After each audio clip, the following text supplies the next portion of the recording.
سلام به روی ماهتون. امروز میخوام یه آش کارده درست کنم سیتون که خواص دارویی و تب گرمی داره. یکی از ترکیبات اصلیش خود کارده یه گیاه خودروه، خواص دارویی هم داره. یکی بسی کلسترول کنترل کنه، چربی خون کنترل کنه، ضد عفونی کننده مثلا خواص مثل سیره و سیستم ایمنینه بره بالا. بریم که درستش کنیم. اول اوشو آمدیم شاله من سرماخوردی بعدن کاردیمان رو یکم لیف کنیم دشت کنه که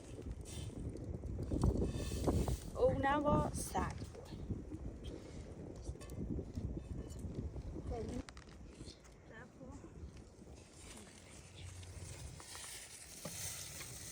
یکم هم نمک بینیمه که زبون نخوارنه.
بابا اینو دارم خیلی تو بینه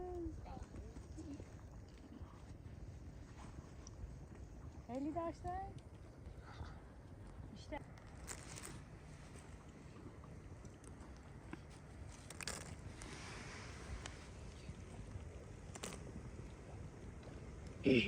حال پستشو کنی اكو كفريسلين هم نترن ايه وشو كل ما علاش منه بس لا الاخوي استاذ حس ونجري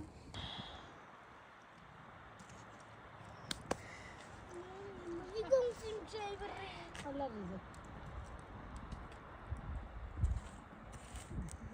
جاي بيجي شعب اشتكي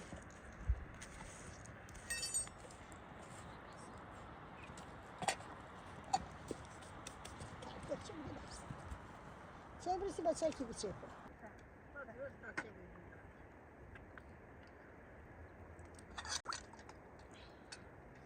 her şey değil bir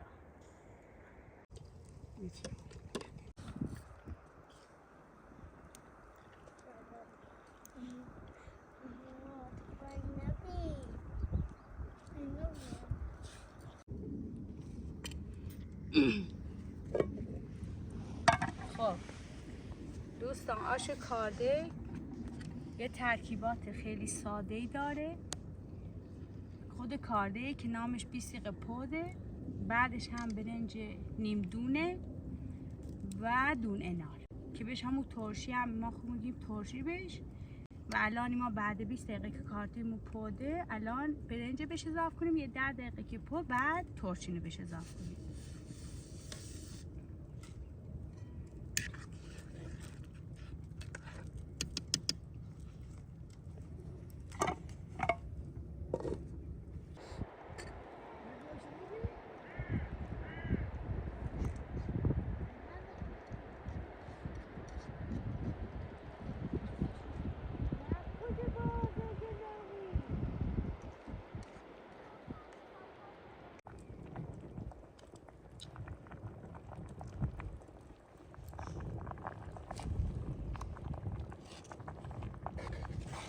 بعد 10 دقیقه که برنجان نیم دون خوردن یکم دون ناران رو اضافه کنیم و ادویه‌مون هم فقط نمک و زردچوبه. بعدش که اینو پردن بهش اضافه کنیم.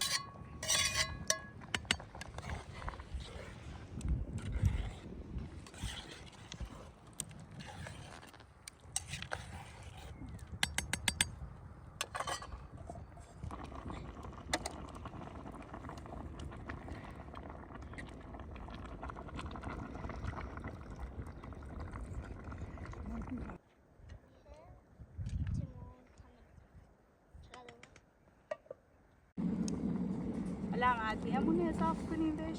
ادویه‌مون نخوریم فقط نمک و زردچوبه. نمک ما قبلش توی خواستین کاردیمانی منی چاله کم زیم. حالا با نمکش هم کنترل کنیم ببینیم سور یا بی نمک نمید. به سلیقه خودتونه خواستین زردچوبهش بینی زیاد بینی کم بوه یه هر جور خودتون خواستین رنگ لابش بهتر بود زردچوبه بیشتری بزنین. خواستین هم نبوه. دوستای عزیزم آش کاردمون آماده و بیده. آش کاردمون همونطور که گفت ترکیبات خیلی ساده داره. 3 تا ترکیب دارم: دون برنج و ترشی با خود کارده.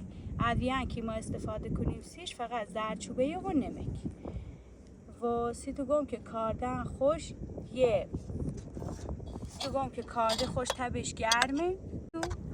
چند تا خواصش هم خیلی خواص داره ولی ما چند تاش سیتوگم یکی قزان خیلی زی حذف کنه، ضد عفونیه، عفونتا نیاره پایین که الان چون فصل سرمایه که بچه خیلی خوبه، تو کلسترول کنترل کنه و خیلی خواصات دیگه هم داره که خدمت. و اگه کارد در دسترس تو نیستو ترین دایرکت پیام به ما بدین تا ما راهنمایی تو کنم که اسکوچ ترین کارد تهیه کنیم. بفرمایید.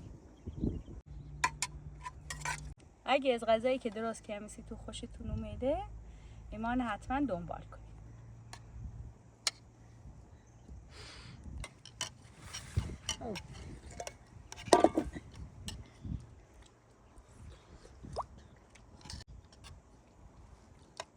خوشمزه و بیده جاتونم خیلی خالیه. داخلی هوای سردم خیلی چسبه و عالیه.